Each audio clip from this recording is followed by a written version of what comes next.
The trend of private equity firms' involvement in the U.S. life annuity industry continued to ramp up in 2021. Here to talk about a new report on the subject is Jason Hopper, Associate Director, Industry Research and Analytics at AM Best. And Jason, private equity's share of life annuity funds has risen steadily in recent years and has again in 2021. What's driving that? Sure, John. Thanks. So there's a flurry of M&A and acquisitions in 2021. The most notable and largest was KKR acquiring Global Atlantic. Granted, Global Atlantic has kind of been through the private equity cycle before. Venerable had an acquisition.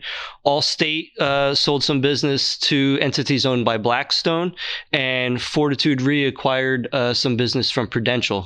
So like I said, there's a lot of activity, and that kind of boosted the overall admitted assets held by private equity. Do PE insurers have any advantages over other life insurers? Sure. So obviously, the ultimate parent and capital is a big boost for private equity insurers, the availability of capital. And along with that is kind of their investment expertise, right? Private equity insurers generally make a higher yield than the overall insurance industry as a whole. And it's because of their in-house investment expertise that they could bank on, rely on, which in turn can also lead private equity insurers to offer some higher rates because they are getting that higher yield from their investments. What are some of the differences in asset composition of the PE insurers? Sure. So liquidity is a concern. Private equity insurers tend to have a larger amount of private placement holdings, again, banking on their investment expertise. Private placements generally are less liquid than the typical publicly traded bond, right?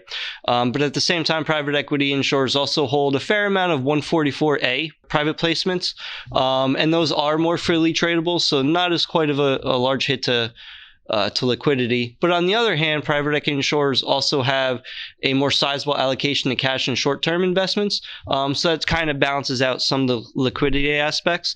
And structured securities, specifically CLOs, private equity insurers, just tend to have more concentration allocations to CLOs and other types of structured securities, again, relying on their investment expertise to bump up yield.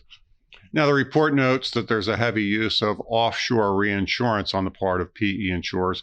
Is that a concern?